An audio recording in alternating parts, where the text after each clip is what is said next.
This is RadioFire.com. Yours truly, Don McKay, in here. Thank you for joining me. It's the Don McKay Morning Show. New episodes streaming daily, 9 a.m. Broadcasting from the Radio on Fire studios here in Baltimore, Maryland. Today's broadcast brought to you in part by the upcoming reality show Chase the Dream Baltimore. See a group of fresh and talented artists trying to navigate through life, love, and the entertainment business. Who will rise to the top while they chase the dream? Visit Facebook.com/Chase the Dream now. So a lot of things I want to talk about, and a lot of things that we're going to get into.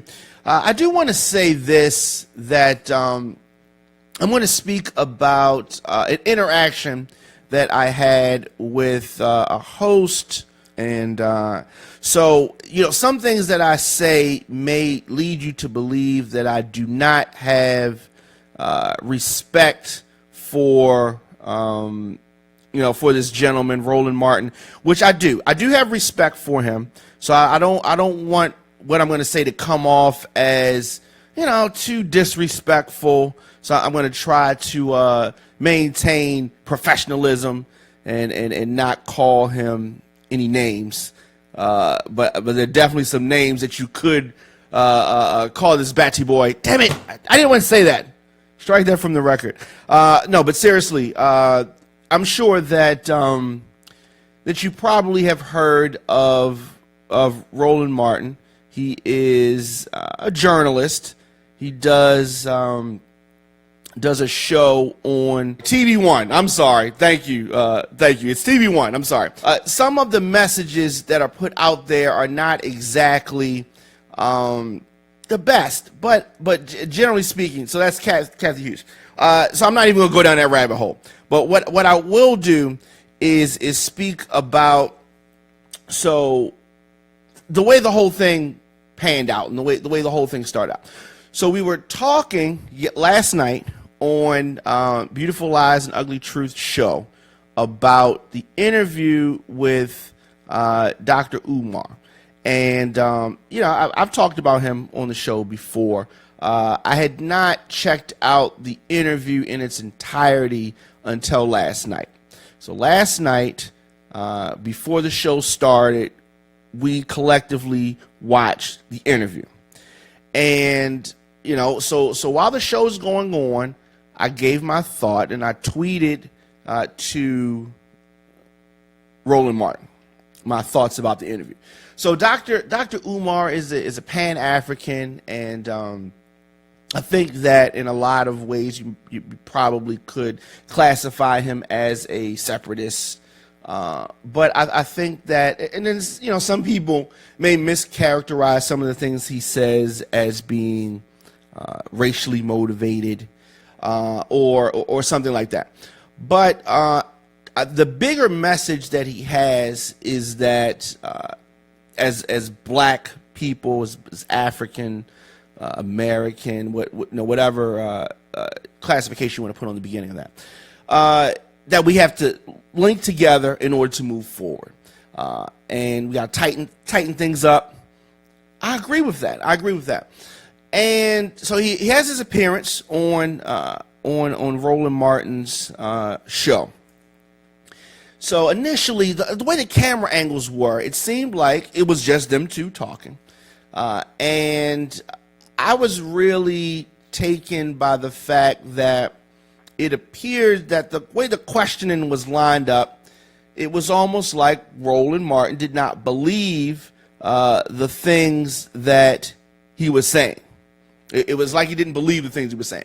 So it's just, imagine if you go on an interview and the interviewer wants to expose you. If the interviewer wants to expose you, then he's going to present the questions in a certain way that's going to set you up. And that's what I saw happen during the interview. So they were questioning his degrees and questioning his basically his qualifications. And that rarely happens, if if you don't believe what the person's saying, I mean, how many times have you seen somebody go and do an interview where, everything about their education is just questioned, just right off the bat, like you said that you went to this school, and I mean that kind of thing. So I thought that a lot of time was wasted on that part. But be as it may, he did that. He answered it well. And initially, I thought that Roland Martin was setting up the pins for Dr. Umar to knock him down. But that's not what happened. That's not what happened. And as the interview continued, you saw that he had a panel of black people that were there to try to make Dr. Umar look bad. And the comment that really, I think, set things off and caused things to go to the left was a statement that Dr. Umar has made before, which is that he did not feel that black men should marry outside of their race, considering the state of the black home. And so, of course, there was the great men that have married white women. And so Roland Martin took the opportunity to not focus on what the impact is that Dr. Umar was saying. He tried to focus on, why would you say that, they should marry white people and white women, and why can't we include more white people in this fight? So, I mean, I get that philosophy per se, because you have white people that have been involved in the civil rights movement. You have white people that have been helpful in struggles and have sympathized with struggles. So I get that part. But I thought that too much time was spent on trying to get him down this rabbit hole to name. He was naming significant black leaders who married white women and trying to say, well, what about this? This black leader, he married a white lady, because Dr. Umar said that he had to lose, he lost a little bit of respect for any black leader, no matter what they had done, if they'd married a white woman. And Frederick Douglass' name was brought up, Harry Belafonte's name was brought up, and what Roland Martin was attempting to do was come and set up some type of way that Dr. Umar would speak negatively about a very respected black leader. And he didn't back down, talking about Dr. Umar. He did not back down in that regard. And okay, he did not back down in that regard. And I applaud him for that. So he did not. He said that Harry Belafonte, Frederick Douglass, whoever. He said that while they did create great strides and they accomplished great things, you got to have some demerits there, because if you are preaching all this black love and all these things, for you to not to date outside the race kind of is, I don't know, it's just, it could be hypocritical. I mean, you could date who you want, but I definitely think that Dr. Umar brought up some great points about, I mean, black women having to raise black men, black boys, black families alone. There's such an influx of that. What is the reason? There's got to be a woman that you can find in your race to marry. Now, I've talked about this a lot. I have dated outside my race. I have not married outside my race. I would not marry outside my race. And it's nothing wrong with people that do. I'm just thinking, if you're going to be on that next level, if you're a black leader, if you are someone that's preaching that, imagine if Minister Farrakhan was, you know what I mean? Just, I don't know. It's kind of crazy. Now, it doesn't mean that it discredits everything that you've ever done. I'm just saying that it just kind of looks crazy, right? Now, let me say this. I have a lot of white friends. But, and I have some white people in my family, so let me say that. We need the involvement of white people. And there are some good white people. Like I said, I have a lot of white friends. But when it comes down to the marriage part, I think that part is different. So you can do business with. We need white people involved in the struggle. If you're trying to advance things, you definitely need that. We definitely need that. The fight against radical Muslims, right? It has to include people of the Muslim faith in order to battle that. You have to have people that are Muslim that can help with that. The same way as blacks in America need to have white people involved to get it to move it forward. Now, black Christians or just Christians in America, for instance, even though that you have to have Muslims involved in the fight against radical or the Islamic State, that doesn't mean that you have to convert to be a Muslim. That just means that you need to work with the Muslims in order to battle, to battle the radical Muslims. And black people in America do not have to marry white people in order for us to work together to get to the common goal. That's my point. So I understand that. Now, the way that Dr. Umar comes off, it can be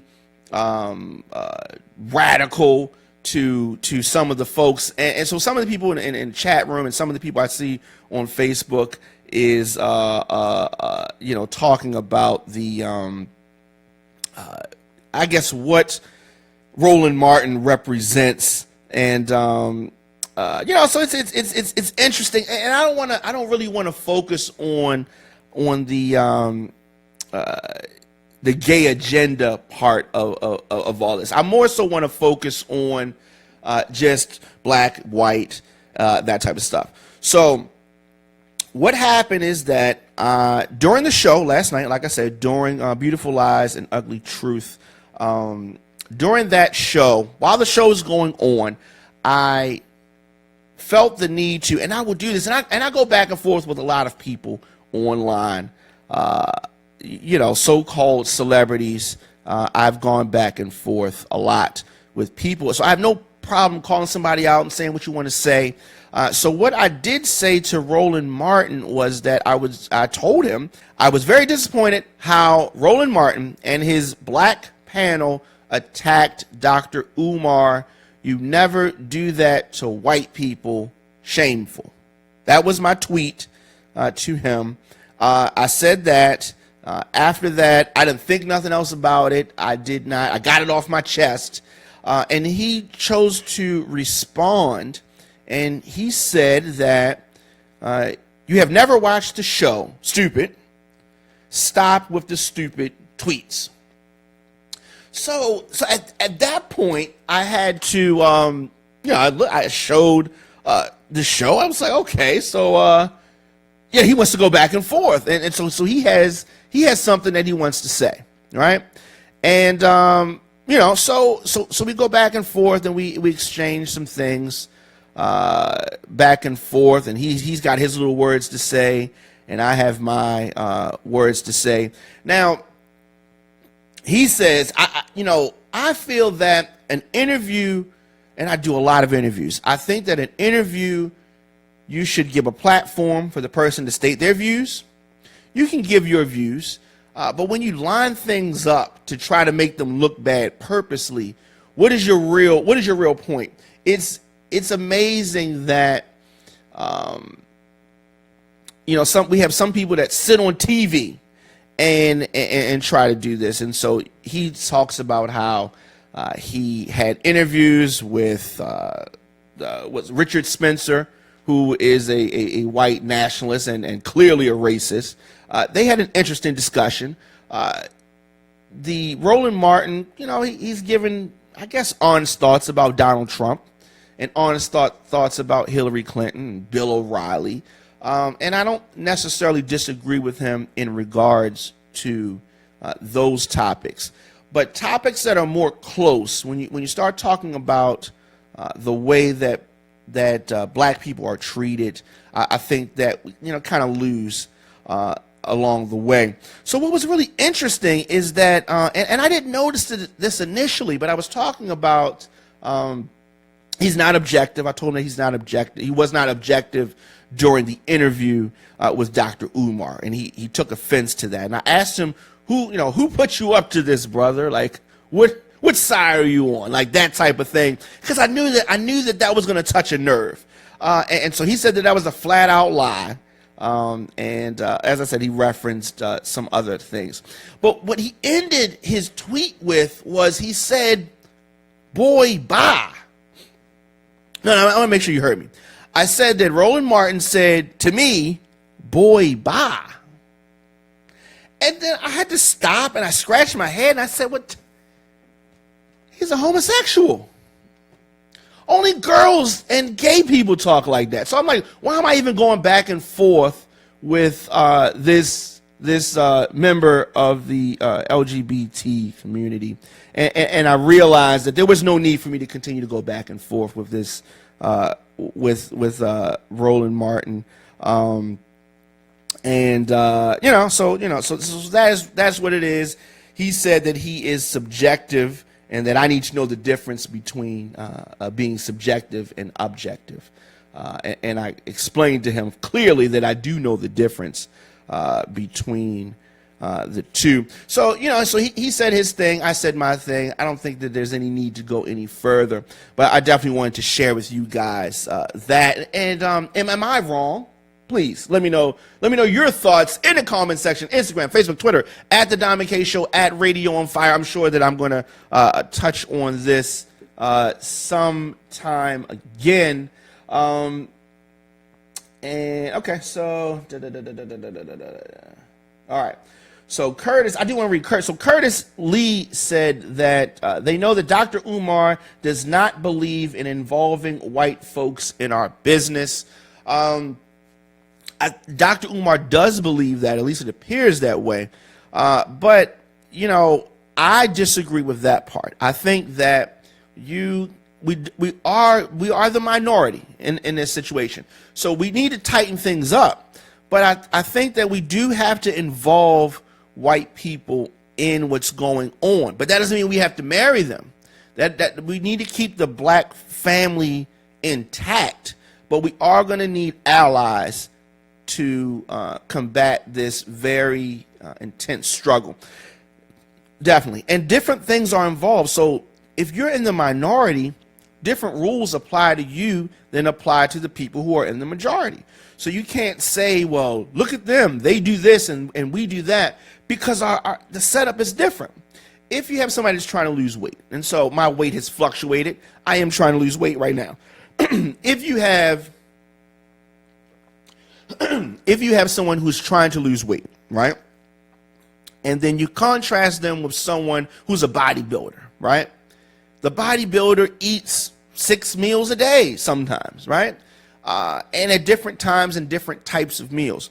A person who's trying to lose weight and a person who's trying to maintain muscle mass have to do different things. The person who's trying to lose weight can't say, look, well, the guy who's trying to build muscle mass and maintain it, he's doing something different. I got to do what he's doing. You got to worry about what you have to do. And your methods are going to be different. We as black people have to stop focusing on the strategies of other people, getting bogged down by that, and just implement what's necessary for us, because we have different sets of challenges. That's all that I'm saying. And Antoine, hilarious. It's definitely we don't have to worry about Roland Martin whipping my ass. That's hilarious. But as I said, let me know your thoughts in the comment section, Instagram, Facebook, Twitter, at The Diamond K Show, at Radio on Fire. Let your voice be heard at the 2017 Baltimore Music Awards. Nominations are now underway for the 7th annual Red Carpet event. all Baltimore artists and DJs and radio shows and radio stations are eligible. Visit BaltimoreMusicAwards.com to enter your choices before October the 9th. The 3 nominees with the most nominations will move on to the next round. Finalists in every category will be announced Wednesday, October 11th, live on the Diamond K Morning Show and on BaltimoreMusicAwards.com. So get those nominations in. So I want to make sure people understand this. There's a nomination period, and then there's a finalist situation. The nomination period is what's going on right now. So any artist in any genre that applies to the categories that are at BaltimoreMusicAwards.com, you can encourage people to nominate you by going to BaltimoreMusicAwards.com. There's a online form. Fill out that form. Put your name in there. That simple to get involved in the Baltimore Music Awards.